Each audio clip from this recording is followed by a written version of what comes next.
Hi friends, मैं हूं अमित शर्मा। आप देख रहे हैं हमारा चैनल टेक्नीशियन शर्मा जी। अपनी पिछली वीडियोस में हमने आपको बताया था कंप्यूटर के कनेक्शन करना और उसे स्टार्ट करना। आज अपनी इस वीडियो में हम आपको बताने वाले हैं विंडोज़ 7 की डेस्कटॉप स्क्रीन के कुछ मुख्य फंक्शंस के बारे में। तो इन्हें समझने के लिए वीडियोस को बिना स्किप किए शुरू से लास्ट तक पूरी देखिएगा। हमें उम्मीद है कि आपको सारे फंक्शंस अच्छी तरह से समझ में आएंगे। धन्यवाद।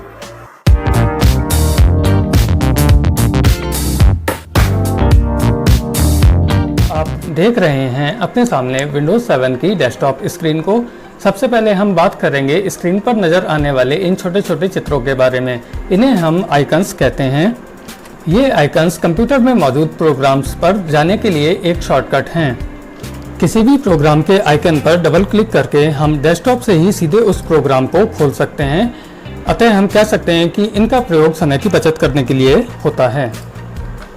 अब हम बात करेंगे डेस्कटॉप स्क्रीन के नीचे नज़र आने वाली इस पट्टी के बारे में। इसे हम टास्क बार कहते हैं। टास्क बार में बाईं तरफ सबसे पहले हमें एक गोल बटन नज़र आता है जिसे हम स्टार्ट बटन कहते हैं। स्टार्ट बटन के बराबर में कुछ छोटे छोटे और आइकन्स दिखाई देते हैं। इस हिस्से को क्विक लॉन्च कहा जाता है। टास्क बार में नीचे दाईं तरफ भी कुछ चीज़ें देखने को मिलती हैं। ये हिस्सा सिस्टम ट्रे कहलाता है। सिस्टम ट्रे में सबसे पहले एक एरो का बटन नज़र आता है जिस पर क्लिक करके हम सिस्टम ट्रे के बाकी छिपे हुए आइकन्स को भी देख सकते हैं। इस एरो आइकन के दाईं तरफ एक फ्लैग का आइकन होता है जिस पर क्लिक करके हम विंडोज़ के नोटिफिकेशन को देख सकते हैं। फ्लैग आइकन के दाहिनी तरफ हमें नेटवर्क सिग्नल देखने को मिलते हैं जो ये बताते हैं कि हमारा कंप्यूटर इस समय किसी वायरलेस नेटवर्क से कनेक्टेड है। यदि आपका कंप्यूटर वायरलेस नेटवर्क की जगह लैन नेटवर्क से कनेक्टेड हो तो इसकी जगह पर एक टीवी जैसा व्हाइट आइकन देखने को मिलता है, और यदि किसी नेटवर्क से कनेक्टेड नहीं है तो वह टीवी वाला आइकन ब्लैक हो जाएगा और उस पर एक रेड क्रॉस नज़र आता है। नेटवर्क आइकन के दाहिनी तरफ हमें एक स्पीकर आइकन देखने को मिलता है जिस पर क्लिक करके हम स्पीकर से प्ले होने वाली ऑडियो को कम या ज़्यादा कर सकते हैं।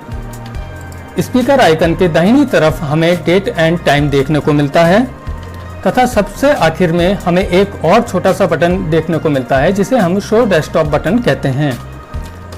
यदि हमने कंप्यूटर स्क्रीन पर एक से ज़्यादा प्रोग्राम्स को खोल रखा है और किसी वजह से हमें डेस्कटॉप को डायरेक्ट देखना हो तब हम इस बटन के उपयोग से विंडोज़ की डेस्कटॉप को डायरेक्ट देख सकते हैं। जैसा कि आप देख पा रहे हैं, मैंने इस समय 3 प्रोग्राम्स को खोला हुआ है जिनके आइकन्स हमें टास्क बार में नज़र आ रहे हैं। अब यदि मैं विंडोज़ की डेस्कटॉप को देखना चाहूँ तो मुझे सिंपली इस बटन पर आकर रुकना होगा। ऐसा करते ही हमें पीछे से डेस्कटॉप स्क्रीन नज़र आती है, और यदि हमें सारे प्रोग्राम्स को एक साथ मिनिमाइज करना है तब हम इस बटन पर क्लिक करेंगे। ऐसा करते ही सारे के सारे प्रोग्राम्स एक साथ मिनिमाइज हो जाते हैं। इन प्रोग्राम्स को दोबारा खोलने के लिए हमें फिर से इसी बटन पर क्लिक करना होगा और दोबारा से हमारे सारे प्रोग्राम्स पहले की तरह ही खुल जाते हैं। तो हमने देखा कि इस बटन के प्रयोग द्वारा हम सभी प्रोग्राम्स को एक साथ मिनिमाइज कर पाते हैं जिससे कि समय की बचत होती है। अब हम जानेंगे डेस्कटॉप स्क्रीन के कुछ अन्य फंक्शंस के बारे में जिसके लिए हमें डेस्कटॉप स्क्रीन पर राइट क्लिक करना होता है। ऐसा करते ही एक लिस्ट हमारे सामने खुलती है जिसमें डेस्कटॉप से संबंधित सभी कंट्रोल्स दिए गए हैं। इस लिस्ट में पहला ऑप्शन व्यू के नाम से होता है जो कि डेस्कटॉप पर मौजूद आइकन्स के व्यू को कंट्रोल करने के लिए होता है। इस ऑप्शन पर आते ही एक और लिस्ट बराबर में खुलती है जिसमें हमें पहला ऑप्शन लार्ज आइकन्स, दूसरा मीडियम आइकन्स और तीसरा स्मॉल आइकन्स के नाम से देखने को मिलता है जो कि डेस्कटॉप पर मौजूद आइकन्स के साइज को चेंज करने के लिए होता है। इससे अगला ऑप्शन ऑटो अरेंज आइकन्स है जो डेस्कटॉप पर उपस्थित आइकन्स को अपने आप व्यवस्थित कर देता है। जब तक इस ऑप्शन के सामने ये टिक का निशान लगा हुआ है तब तक हम डेस्कटॉप के किसी भी आइकन को अपनी जगह से नहीं हटा सकते हैं। इसके साथ ही अगला ऑप्शन है अलाइन आइकन्स टू ग्रिड जो कि आइकन्स को एक दूसरे से एक निश्चित क्रम पर और निश्चित दूरी पर व्यवस्थित करने के लिए होता है। जब तक इन दोनों ऑप्शंस के सामने ये टिक का निशान लगा हुआ है तब तक हम किसी भी डेस्कटॉप आइकन को अपनी जगह से नहीं हटा सकते हैं। परंतु यदि हमें डेस्कटॉप आइकन को अपनी मर्जी से एक जगह से दूसरी जगह ले जाना हो तो हमें सबसे पहले इन दोनों आइकन्स के सामने से इस टिक को क्लिक करके हटाना होगा, तभी हम आइकन्स को एक जगह से दूसरी जगह पर ले जा सकते हैं। इसके बाद हमें अगला ऑप्शन मिलता है शो डेस्कटॉप आइकन्स। हमारे सामने जो आइकन्स उपस्थित हैं वो तभी तक हैं जब तक इसके सामने ये टिक लगा हुआ है। यदि हम यहाँ पर क्लिक करके इस टिक को हटा दें तो डेस्कटॉप पर मौजूद सभी आइकन्स गायब हो जाएंगे। जैसा कि आप देख रहे हैं, मैंने यहाँ पर क्लिक किया, क्लिक करते ही डेस्कटॉप पर मौजूद सभी आइकन्स गायब हो गए हैं।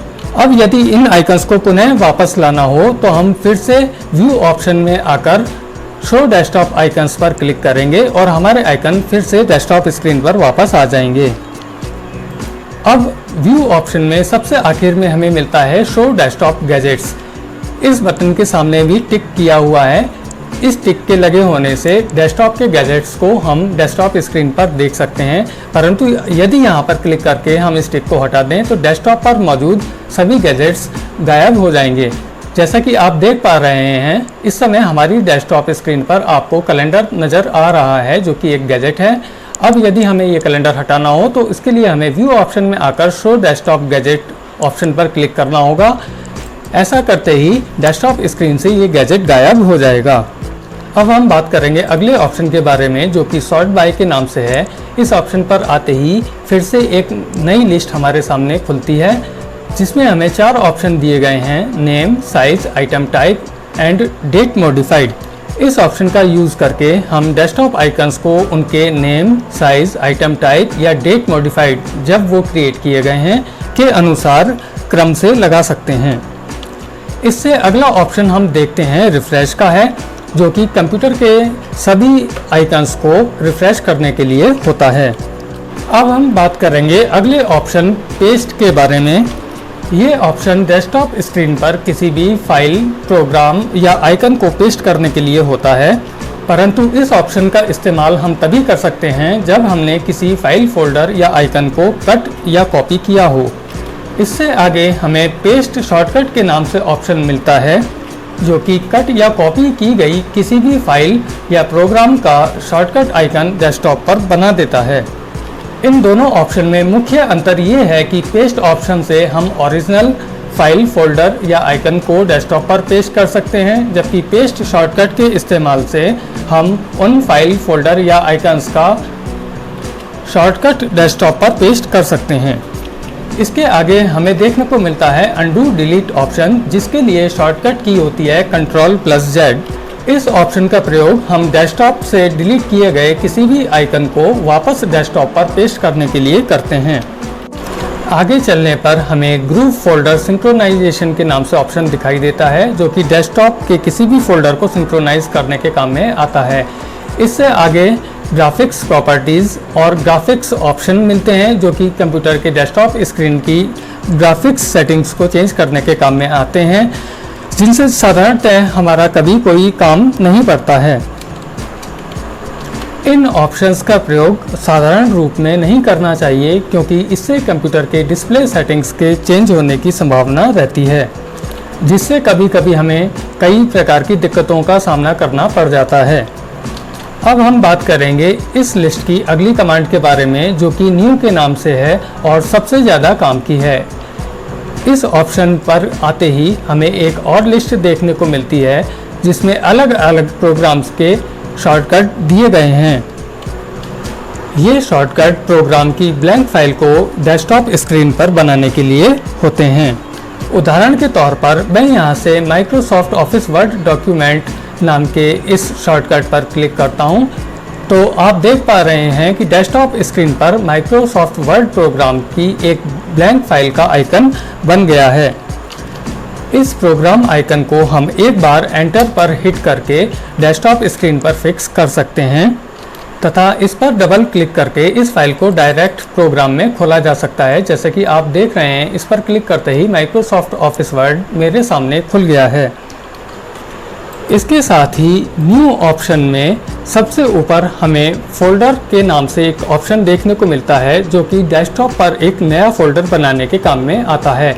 इस पर क्लिक करते ही डेस्कटॉप पर एक ब्लैंक फोल्डर क्रिएट हो जाता है जिसे एंटर करके हम डेस्कटॉप पर फिक्स कर सकते हैं। इस प्रकार हम देखते हैं कि न्यू ऑप्शन हमारे बहुत काम का है और बहुत ही इम्पोर्टेंट है। अगला ऑप्शन हमें मिलता है स्क्रीन रिजोल्यूशन, जिस पर क्लिक करके हम अपनी इच्छानुसार रिजोल्यूशन ऑप्शन पर जाकर रिजोल्यूशन को सेट कर सकते हैं। इस ऑप्शन के नीचे हमें ओरिएंटेशन देखने को मिलता है, जो कि फिलहाल लैंडस्केप पर सेट है, जिसे पोर्ट्रेट पर भी सेट किया जा सकता है। ऐसा करते ही डेस्कटॉप की स्क्रीन हमारे दिए गए निर्देश के अनुसार लैंडस्केप या पोर्ट्रेट मोड पर सेट हो जाती है। इसके बाद हमें अगला ऑप्शन मिलता है एडवांस सेटिंग के नाम से, जो कि टेक्निकली डिस्प्ले को सेट करने के लिए काम में आता है, जिसे हमें जनरली नहीं छेड़ना चाहिए। अब हम बात करते हैं अगले ऑप्शन के बारे में, जो कि है make text and other items larger और स्मॉलर। इस पर क्लिक करने से हमारे सामने 3 ऑप्शन आते हैं, स्मॉलर, मीडियम एंड लार्जर। इनका उपयोग करके हम डेस्कटॉप पर मौजूद आइटम्स को छोटा, बड़ा या मीडियम साइज में कर सकते हैं।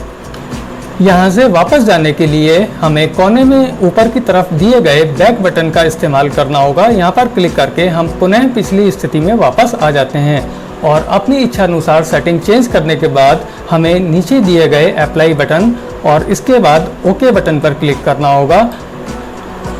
ऐसा करते ही हम दिए गए निर्देश के अनुसार डेस्कटॉप स्क्रीन को सेट कर सकते हैं। अब हम फिर से वापस उसी लिस्ट में आते हैं और उसके नीचे हमें ऑप्शन देखने को मिलता है गैजेट्स के नाम से, जो कि स्क्रीन पर गैजेट को देखने या ना देखने के लिए इस्तेमाल होता है। इस पर क्लिक करते ही हमें बहुत से गैजेट स्क्रीन पर देखने को मिलते हैं, जिनमें से अपनी इच्छा अनुसार किसी भी गैजेट पर डबल क्लिक करके हम उसे डेस्कटॉप स्क्रीन पर ले आते हैं। जैसे फ़िलहाल मैंने यहाँ पर कैलेंडर ऑप्शन पर डबल क्लिक करा है, जिससे हमें कैलेंडर का गैजेट डेस्कटॉप स्क्रीन पर दिख रहा है।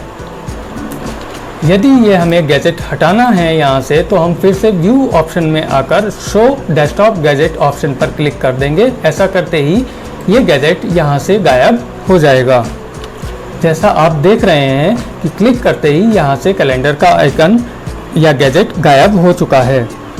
अब आखिर में हम बात करते हैं पर्सनलाइज ऑप्शन के बारे में। यहाँ क्लिक करके हम डेस्कटॉप स्क्रीन के वॉलपेपर्स को चेंज कर सकते हैं। आपको इस लिस्ट में अलग अलग नामों से अलग अलग पिक्चर्स के आइकन देखने को मिल रहे हैं। इनमें से जिस पर भी हम क्लिक करेंगे वही पिक्चर्स हमारी डेस्कटॉप स्क्रीन पर अप्लाई हो जाएंगी। उदाहरण के तौर पर यदि हम लैंडस्केप के नाम से दिए गए इस आइकन पर क्लिक करते हैं, तो इसमें दी गई पिक्चर्स हमारी डेस्कटॉप स्क्रीन पर अप्लाई हो जाती हैं, जिसे हम यहाँ से मिनिमाइज करने के पश्चात देख सकते हैं। अब आप देख पा रहे हैं कि डेस्कटॉप स्क्रीन पर मौजूद वॉलपेपर चेंज हो चुका है। तो इस प्रकार हमने आज जाना डेस्कटॉप स्क्रीन की मुख्य सेटिंग्स के बारे में, और मुझे उम्मीद है कि आप सभी को ये सेटिंग्स अच्छी तरह से समझ में आ गई होंगी।